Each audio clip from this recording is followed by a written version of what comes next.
हमें नहीं पता ना हमने पिछले जन्मों में क्या कर्म किए। जब एक बच्चा पैदा होता है उससे कोई प्रॉब्लम आ जाती है, जैसे कि किसी बच्चे के हार्ट में छेद है, तो एक दिन का बच्चे ने कोई कर्म नहीं किया तो उसको क्यों तकलीफ देखने को मिली।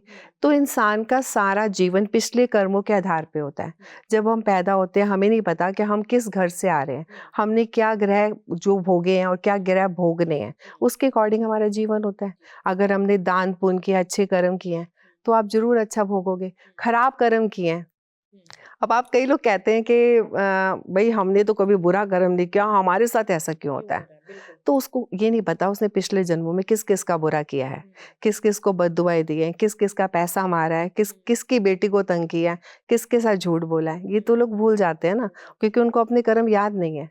तो अगर आप एक बंदा कहता है कि मैं अपना सारा पैसा ना ऊपर लेके जाना चाहता हूँ, वो कहता है कि मैं 1 करोड़ दूंगा जो मुझे ये बताएगा। तो एक पंडित कहता है चलो मैं बताता हूँ, कहता है तुम एक काम करो, तुम दान करना शुरू कर दो उस पैसों का। जैसे तुम दान करोगे तुम्हारे कर्म अच्छे होंगे, तो ये तुम्हारा अगले जन्म में तुम्हें वापस आ जाएगा, मल्टीपल होके आएगा। तो सब कुछ कर्म है। हम अगर कर्म करते हैं तो हमें रिजल्ट मिलता है।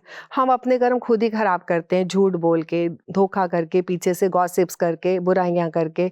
अगर हम सबका अच्छा सोचें, जो हमारा बुरा भी सोच रहे हैं, हम उनका भी अगर अच्छा सोचें ना, तो कभी हमारा बुरा होगा नहीं, क्योंकि यो हम यूनिवर्स के पास फेंकते हैं वो हमारे पास वापस आता है।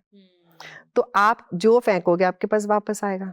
अगर आपको हेल्थ इश्यूज हैं तो उसको ठीक करने के लिए उपाय है।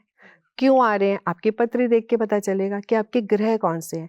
श्री रामचंद्र जी को 14 बरस का वनवास क्यों हुआ, उनके ग्रह उन्हें करवाया। राहु किसी को नहीं बख्शता।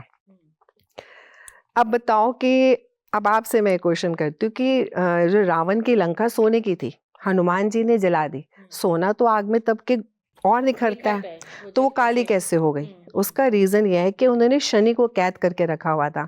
रावण ने अपने 9 ग्रह बैलेंस करे हुए थे, शनि एक उनके कंट्रोल में नहीं था, उनको बांध के रखा हुआ था। जब हनुमान जी ने शनि को मुक्त किया, उन्होंने वक्र दृष्टि डाली तो वो सोने की लंका पूरी काली हो गई।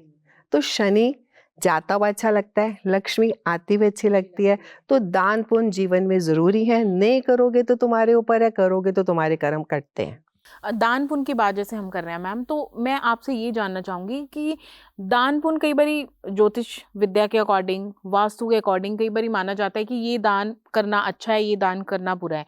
दान भी बोला जाता है कि पूछ के करना चाहिए, ऐसे नहीं कि आपने अपने घर से कोई भी चीज़ है जो भी आपको लगता है, आपने आटा दे दिया, चीनी दे दी, किसी को नए कपड़े जूते दे दिए। तो ये भी क्या है कि अगर आपका मन है तो आप कुछ भी दान कर दो। कुछ भी दान करो, कोई प्रॉब्लम नहीं है। आप किसी ऐसे घर में दान दो जिसका फादर नहीं है ना, ओल्ड एज होम में दान दो, मंदिर के बाहर गरीबों को दान दो। दान तो आपको फल देगा ही देगा, क्योंकि आप बिना बिना स्वार्थ के दान कर रहे हैं। लेकिन अगर किसी ने बोला तब दान करें, इट मीन्स आप अपने कर्म काट रहे हैं ना।